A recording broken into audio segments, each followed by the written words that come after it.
Jesus Christ. Hi, and welcome back. This is going to annoy me because I can see the light in my glasses, so they're going up on my head. That lasted about 2 seconds. Welcome back to another video, another drama school related video, because they seem to be what you guys are loving. Before I start, I just want to say thank you so much for all the lovely messages that I've received over the past couple of days. I've had a couple of people DMing me and like commenting. There's really lovely sweet things. I started this channel so that I had somewhere that I could look back on my last couple of months at theatre school, even though that's not exactly the conventional lockdown, and of course like my journey moving. Like I didn't start it with the intent of growing a platform or like an audience at all. That video, the first drama school one it did, is at like 1.4 thousand views, which is more people than go to my high school, and I'm just a bit like, I don't understand how that's possible, how that many people find what I've got to say a little bit interesting. I have had a couple of messages to say that people have found what I've got to say useful, so here I am talking more. If there's one thing I can do, it's talk. Today I am going to be doing quite a highly requested video, and that is of course talking through my book. However, I was trying to think about how I could contextualise that a little bit, and I'm going to do a video on how to prepare for drama school, so like my sort of top tips. It's just kind of how I did it. I found it helpful, I found it successful. I have had a think and I've kind of thought about what I did that I would maybe do differently, so I'll make sure I include all that. And then of course I'm going to talk you through my book, and I found my cue cards as well. So we go back to the beginning. This time last year, this is what I was doing. At the start of my journey, I spoke to as many different people as I can. I would advise that at any time throughout your process of drama school, that is the one big tip. If I could give you one big tip, it's talk to people. Be that through webinars, which I know are happening loads of. If you're interested in Rose Bruford, get on their Facebook, get looking out for webinars, because you're going to get to speak to people. Talk to ex-students, talk to tutors, anybody that you can contact that has experience. That is a way, and that is a way to sort of learn what each school is looking for, because trust me, every one of them's looking for something slightly different. Now, I'm going to put a disclaimer out there with that. The same way that I would always say that everything I say in my videos is just my opinion. If you speak to somebody, they're going to give you their opinions. When I was trying to decide between Alra and Rose Bruford, I spoke to loads of people close to me who I valued their opinion, I felt had something valuable to say. So I contacted maybe 5 or 6 people, and they all came back with different answers, and my head started to go a bit mental, and I was like, I don't know what to do, because they make a really good point for Alra, but they make a really good point for Bruford, and people are going to give you their opinion if you ask for it. So just take all that information, and then it's up to you to kind of decide what you're going to take from that and go forward. People's opinions and people's experiences are just their own. It might not marry up with what you think. But one of the first things I did was talk to somebody that I knew who had gone through the audition process. And I was like, right, you obviously knew what you were doing, so impart your wisdom on me. And hopefully I'm my first tip, I'm just lobbing the same thing that he said to me out to you, and that is research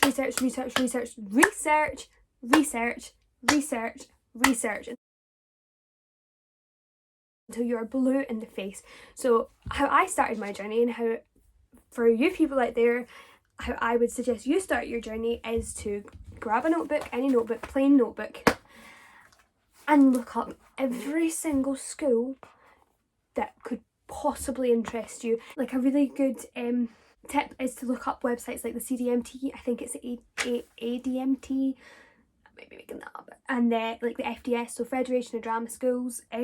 Look at accredited schools, look at the accredited drama schools, and just research. Look at their websites. I'm going to give another top tip in here. Don't just look at the course that you think that you want to go on.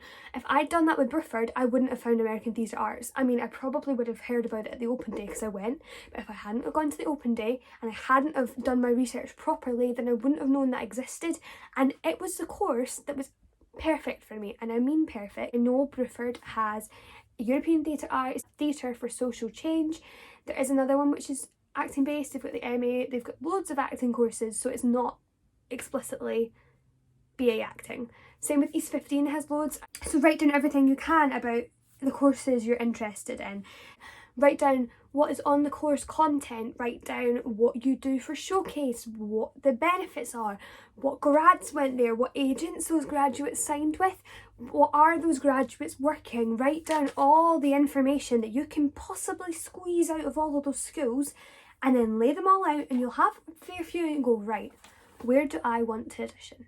Where speaks to me?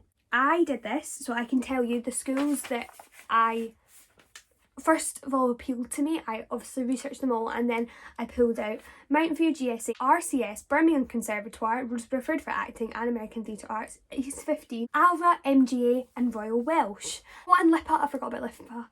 Those were the schools that I highlighted as schools that I thought I wanted to go to. Now, I knew realistically that was too many for me to audition for, but I decided that I didn't want to whittle down until I'd done a little bit more research. So I did further research, and then I finally whittled it down to Mountain View, RCS, Rosebriford for both, East 15 for both, Alva, MGA and LIPA.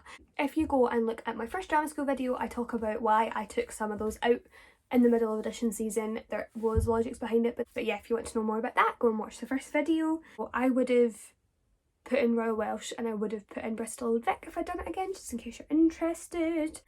Then my big stage 2 is application. Now, I would suggest you get your applications in nice and early. Some schools do have early applications for people who want to audition before December. I personally didn't. I didn't want to audition until January, so I waited until that gap had closed and then I put my applications in. Now, I am gonna just pop a little disclaimer in here. I'm not saying don't audition in December. I know a lot of schools actually discount auditions in December because they're undersubscribed. So if you're looking for ways to save money, just have a look. Keep your eyes open, because that is a way that you could maybe save some dollar. Yes, so my reasoning for putting your applications in early is that from my experience, all but one of my schools, you got to pick the date of your audition. Now, I got my applications in so early that I got to pick mine, and mine were, I would say, pretty perfect in terms of spread apart. I had no more than 2 in a week. I think the max I had was 2 a week. They were all done in just under a month. So my auditions spanned from the 10th of January to the 4th of February. First round auditions, which obviously is really nice and early. They weren't too tight together, but like I said, they were nice and compact. So the momentum was kind of there, rather than me doing one audition in January, one 4 weeks later. It's just not the best. If you get your applications in early, you're obviously going to get first choice. If you get your applications in late, then you're going to be left with whatever's there, and that could mean you could have really cramped auditions or really spread out auditions. So that's my reasoning behind it. I don't think there is anything in it between auditioning early or auditioning late. It's just up to yourself, personal preference. I don't think there's any bias in it. I mean, some schools do offer places almost immediately. I got my ALRA offer in January. However, what I will say about that is you've got to accept the offer within 3 weeks. I want to say 3 weeks if you're going to go, otherwise you get put on the waiting list immediately to allow them to continue to audition. So it's not like the spot goes to you and then you wait. So if I declined my spot, I then got put onto the waiting list, and then I was told that, right, and if there were still spaces in August, I would be contacted again to ask if I wanted that space. So that's kind of how they are able to keep that a rolling process rather than waiting until the end and then offering. Yeah, another one is because some of my friends, I got regional auditions. I actually preferred going down to the schools. I think it's really important you get a feel and a vibe, and I found from experience, me auditioning down at the schools and then some of my friends auditioning here, the experiences we had in terms of audition day were very different. You get more out of being on campus. So if you can travel down and do them down south, I would advise it, but obviously money's money. If you don't have to travel, you don't have to travel. That's great. However, if there's only so many spots in regional audition dates, if you're last to apply, RCS was the only one, like I said, that actually assigned me a date, and it actually fitted really, really nicely with my auditions. My third sort of stage is picking your speeches. Now, you need to have, in my opinion, options upon options upon options. Try as much as you can. Get yourself to a library if you don't have access to something like Drama Online. I personally did a lot of my speech hunting through Drama Online. I did use the RCS library too. The RCS library is free. If you look up online, you can see when it's open, and it is brilliant. It just plays upon plays upon plays upon plays. What I always do if I'm hunting in a library for plays is I will pick a random book up and I'll go look down the character list and then go, is there any characters that are my age and my gender? Yes, yes, yes, yes, yes, or like roundabout. So I would say that I'd be looking for speeches from maybe a 15-year-old to like 22. Only not that I would want to play a 15-year-old, I just mean, well, I mean, it's probably as my playing age, but if there's like a teenager kind of a speech, if it's not explicitly mentioned age, then you can then it's still going to make sense coming from you. I think you want to have at least 3 classicals and 3 contemporaries at the end of your search. Have as much as you want, and then take whatever you end up with and just try them all out, and then you will start to get a feel for what is working for you.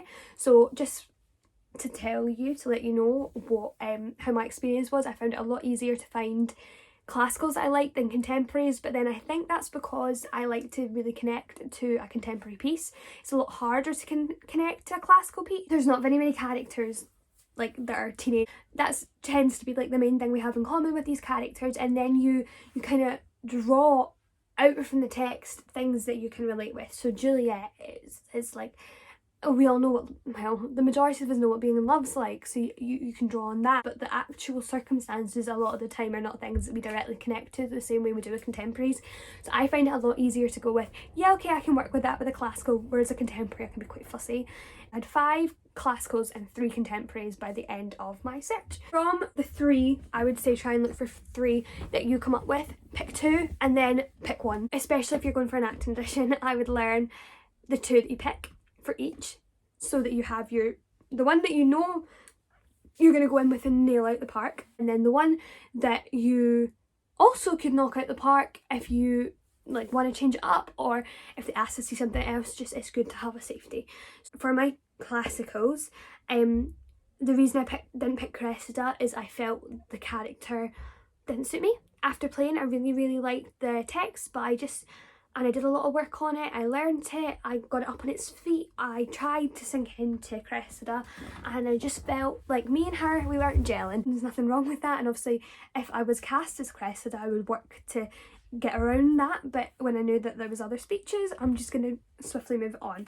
Hermione, too high stakes. The monologue that everybody does in Hermione, she is pretending she's got a baby, and she's frantic and mental, and it's just a really intense monologue. If you don't play that accurately, you're only going to get marked down. Don't give a panelist a reason to go, oh, they're not really connecting with the physical side of that, or I don't really believe that she's pregnant. Like, why would you play something that extreme when you don't have to? So it got cut. Which left me with Joan, Electra and Juliet. Now, I've done Juliet monologues before. One of my favourite classical monologues ever is Farewell from Juliet, but again, that's really high stakes, and I didn't want to risk that I wouldn't be able to execute it as well as I thought I could have. So I was looking at the balcony scene, which I really love. If anyone's wanting an absolutely brilliant portrayal of that, look up the RSC production that Erica Wyman directed. It was 2018 and Karen Fishwick does it, and it's just superb. It's superb. I want to talk about the Juliet myth really quickly. Don't think it exists. If you're going to do something, do it well. That's all that matters. There's obviously some speeches are naturally done more than others, but what you tend to find is if somebody is going for the easy speech, so Juliet or Macbeth or all these really well-known speeches, they're probably not how do I say this? They're probably higher drammerers. When I say that, I mean they've probably come out of school and gone, what do I like doing? Oh, I like acting, I'm going to audition for drama school, and they don't have the same skill level or expertise as somebody who is going to drama school and knows what drama school is. I know maybe sounds a bit cruel, but it's true. a lot of these people just pick it because it's easy. I've just thought of a better way to explain this, so I'm going to do that really quickly. I'm editing right now. So when I say easy option, I don't mean easy, I mean obvious. So people pick, they go, oh, Shakespeare, what's Shakespeare? Romeo and Juliet. Ugh. And just pick, like, when I say they don't have the skill level or expertise, skill levels maybe a bit off. By expertise, I mean they maybe don't have a wealth of knowledge about theatre that traditional auditionee would. People hate these speeches, think these speeches are overdone because they're not done to a standard in which they should be done, because they're the easy option. If you go in and do something and do it well, then a panel's going to remember you if all they see is dud versions of it. And plus, nobody does Juliet anymore because they're too scared to do Juliet, because they think the panel's going to think it's overdone. I have spoken to panel members on their opinion on this subject. It's not an overdone speech. Do not be afraid of Juliet if the character suits you. But I decided that I preferred Joan and I preferred Electra, so Juliet got cut. Then for contemporary, I just automatically felt a much bigger connection with Outlying Islands and By Many Winds. They're also both Scottish pieces, so I was like, yeah, let's be repping the Scots. Step number 4, I think, is learn and work through your speeches. Now, I could talk all day about what I do to prep a speech, and so I thought if people wanted to see it, then I could do a separate video on that. Just comment away in the comments if that's something that people think that they would quite like to see, is how I break down a text, how I go about learning speeches as well. A video I think I'm going to do is how to cope with rejection, staying positive, staying motivated when it just feels like you're getting no after no after no, because I might have gotten into drama school first time, but that does not mean that I've not had my fair share of rejections. I've had my fair share of knockbacks, big knockbacks as well. And I feel like, I mean, you might disagree, but I think I've got quite a bubbly, sunny, excitable, whatever you want to call it, happy personality. I've got a positive outlook on life. I'm quite an optimistic person, so I wanted to kind of do a video on that and how to keep driving forward. If that's something people would be interested in, again, comment away.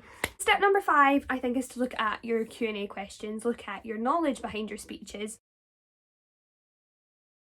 I got asked what questions I got asked in my auditions, and I'm going to be honest with you, I didn't get asked much. A couple of questions about the text, like never anything like, you're a writer, what play did they do in 1988? Like nothing like that.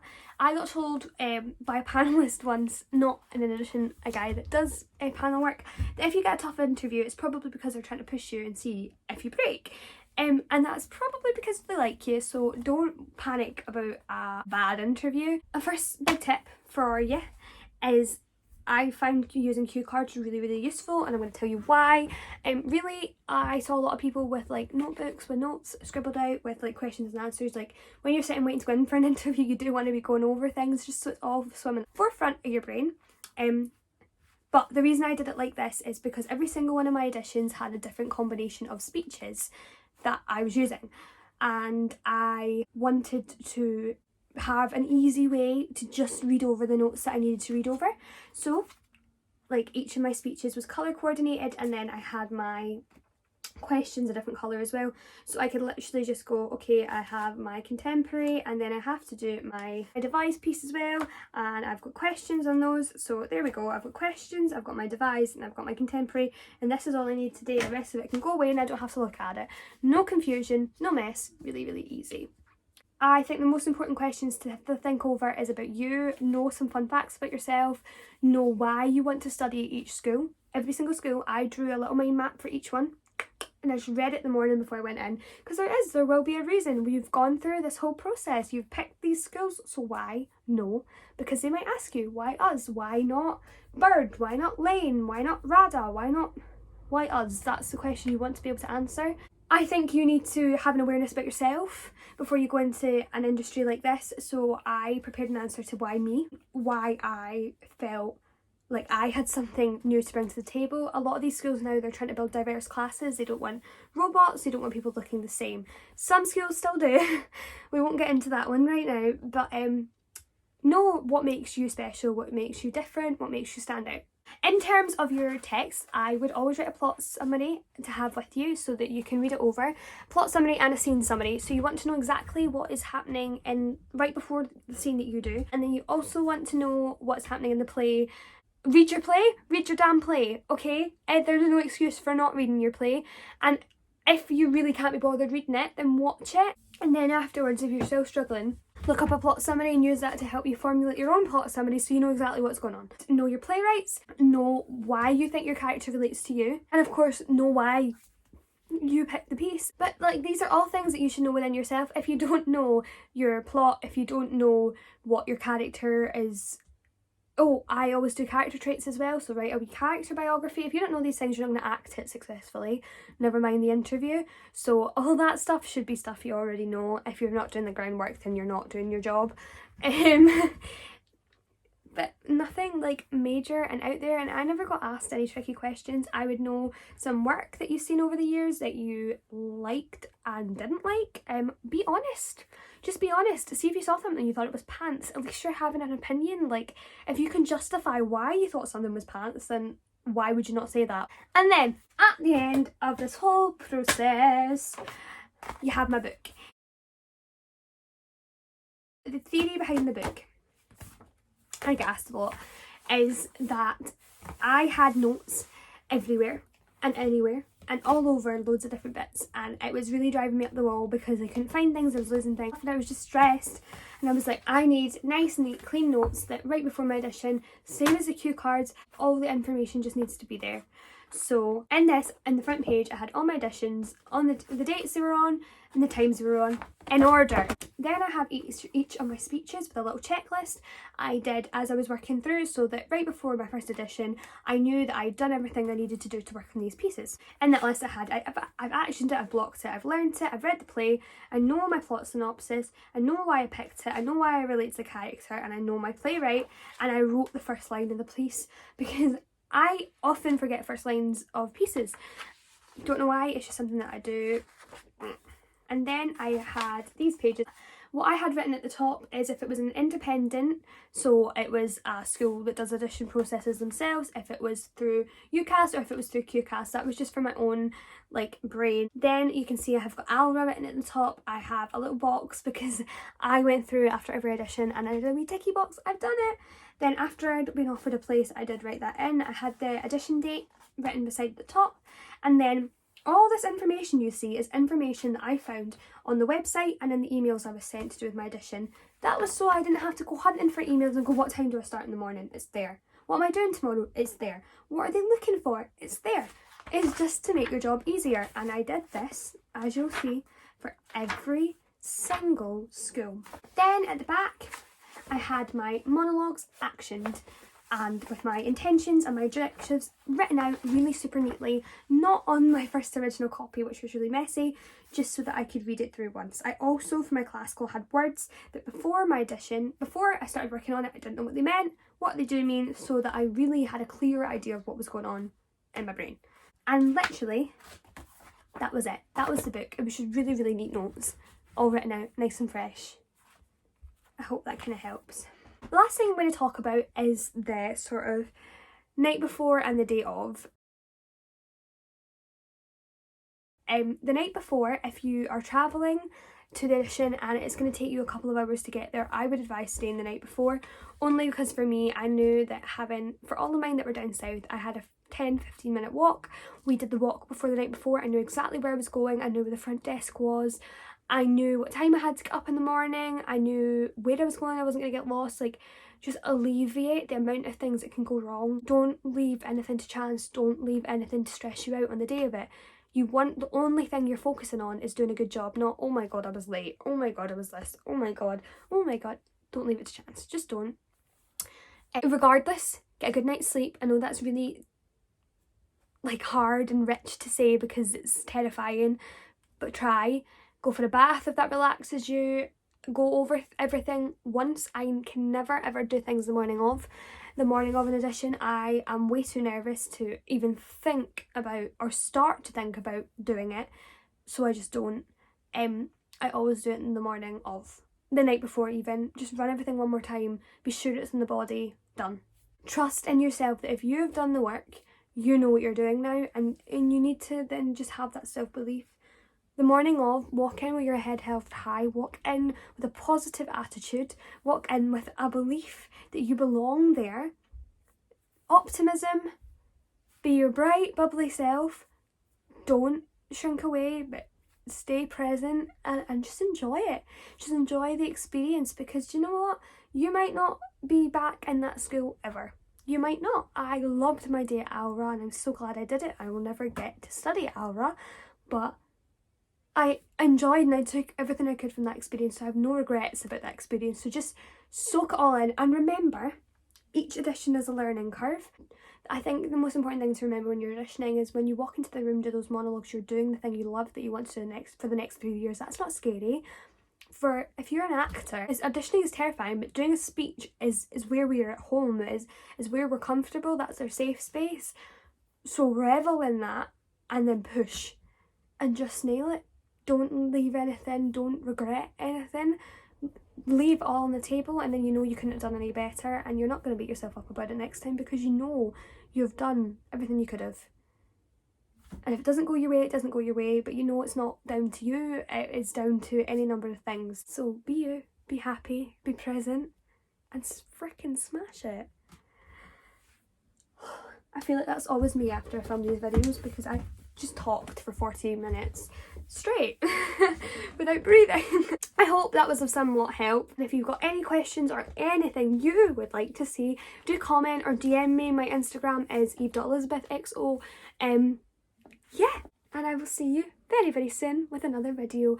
Oh yeah, we do have something very exciting that I am working on at the moment, which hopefully will be up by the end of next week. So yeah,